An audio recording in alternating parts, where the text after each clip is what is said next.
Hi everyone, I'm Mulbipas. My position is investment consultant sa real estates. Ang company ko nga ay Miga is Properties Incorporated and Santa Lucia Developer Incorporated, Santa Lucia Land. Gumagawa nga po ako ng vlogs and tips tutorial tungkol sa mga lots for sale, house for sale, and condominium unit for sale and ready for occupancy condominium unit. 3 types po ng lots yung binibinta ko. Number 1, farm lots. Number 2, residential lots. Number 3, commercial lots. Bali, ang tips tutorial ko po ngayon sa araw na to yung sa Palos Verdes Executive Village sa Barangay Santa Cruz, Sumulong Highway. Alam po ba niyo ang Sumulong Highway? Ang Sumulong Highway ay kilalang kilala sa Metro Manila. Yung Palos Verdes Executive Village po ay nasa taas lang ng Valley Gold. Kilala po ang Valley Gold sa buong Metro Manila. Kapag tinanong ninyo ang Valley Gold, sikat na sikat yung Valley Gold na subdivision. Bali, yung binibenta ko po sa Palos Verdes Executive Village, yan po yung gate. Makikita niyo yung gate sa taas. Ang amenities po niyan, meron po siyang clubhouse, meron po siyang swimming pool, may basketball court, concrete road, electrical facilities, and water system. Meron siyang drainage system, malalim po yung drainage system niyan. Semintado nga po yung kalsada. Kung gusto po ninyong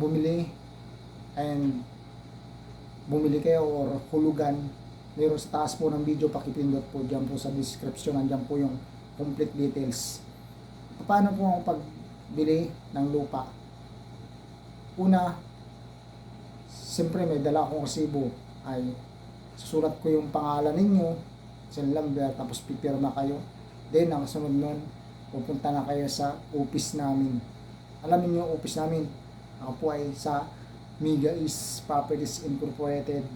Yan po yung company ko, Santa Lucia Developer and Santa Lucia Land Incorporated. Yan. Yung nga po ang tips tutorial ko, yung Palos Verdes, pinagbibinta ko po yung mga lots dyan. May commercial lots na pinagbibinta ko na sa tabila ng guardhouse. Yung price per square meter po ng Palos Verdes ay 20,000 per square meter. Yung mga minimum cut po ay 371, 360, 407, 1,144, 995, then 1,000 something, mahigit pa. Yan po yung mga binibinta ko na lots. Kung gusto po niyo magpa-tripping sa akin, contact na lang po sa akin, call and message sa taas po ng video. Natin nga po yung complete details ko. Meron po dyan akong Viber account and meron po ako dyan WhatsApp sa taas ng videos. Ang Palos Verdes po ay nasa taas ng Valley Gold. Alam po ba niyo ang Valley Gold? Kilalang kilala yan sa buong Metro Manila ang Valley Gold kasi sikat ang Valley Gold.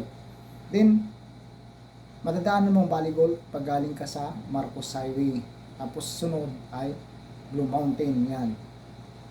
Kung gusto po ninyo magpa-tripping o magpa-tripping nga sa akin, pakicontact po dyan sa taas po ng videos. Marami ko pong pinagbibinta na lupa, condominium units, and mga lots. Kung gusto po ninyo, meron po kayong kamag-anakan sa abroad na gustong bumili ng mga lots. Farm lots po yung binibinta ko. Residential lots, commercial lots, yan po yung mga binibinta ko na mga lots. Saan po ang location ng mga lots ko na binibinta? Sa una nga po sa Palos Verdes Executive Village. Pangalawa sa Greenland Antipolo, malapit po sa Robinson Place, may binibinta rin po ako dyan.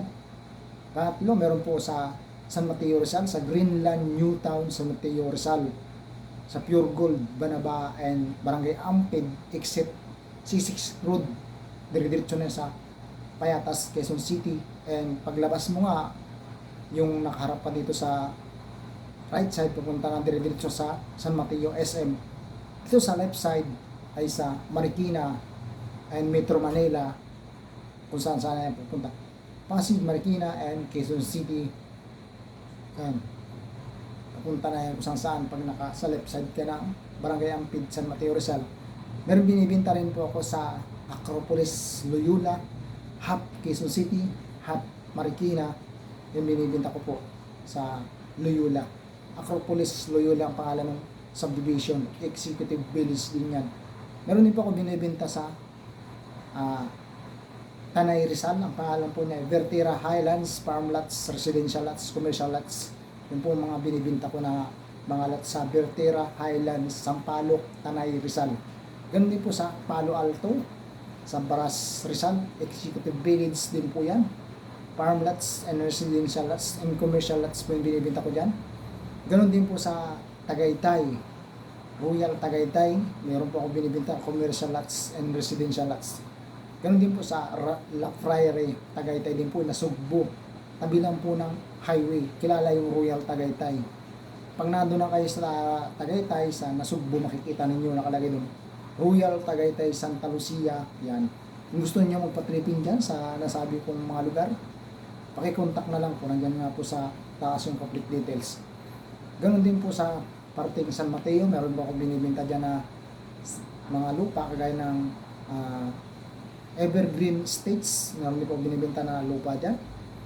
Ganon din po sa Pililla, Rizal, yung pangalan po sa Pililla, Rizal, yung Punting Verde Executive Village, yung binibenta ko dyan, farm lots, residential lots, and commercial lots. Ganon din po sa Altamonte, Pililla, Rizal, farm lots, residential lots, and commercial lots. Magkakasunod lang po yan, lugar na yan. Barangay Halayhayin, Pililla, Rizal. Kung nadaan po kayo sa Quezon, galing kayo doon sa Tanay, Rizal na poblasyon, madadaanan ninyo ang Punti Verde Executive Village, Altamonte Executive Village, Pililla, Rizal. Yan po, madadaanan po yung lugar na yon. Pre-tripping po, kung gusto niyo mag-reserve, contact na lang po kayo and isasama ko po kayo sa office namin. Yung office po namin, legit na legit. Ito pong ginagawa ko, paalala po sa lahat po legit na legit po to kasi makikita ninyo sa mga Facebook po and YouTube channel, TikTok na ako ay nagba-vlogs, puspusan ako nagba-vlogs kapag di po sa trabaho na ginagawa ko yung pagba-vlogs para legit kayo, hindi kayo etc. yung sabi ng iba pag picture na scammer. Ito legit na legit, makikita ninyong bibinta ko na lots ng mga bahay, condominium units. Yung bahay nga pong binibinta ko ay sa Antipolo. Ang model po niya, townhouse, 73.30 square meter. Sorry. Nandiyan po sa taas po ng video yung sa Antipolo. Yung model nga po niya ay townhouse. Ilalagay ko na lang po yung sukat niya kung magkano. 20,000 po yung reservation niya sa Antipolo. Napakalapit po niya sa Metro Manila.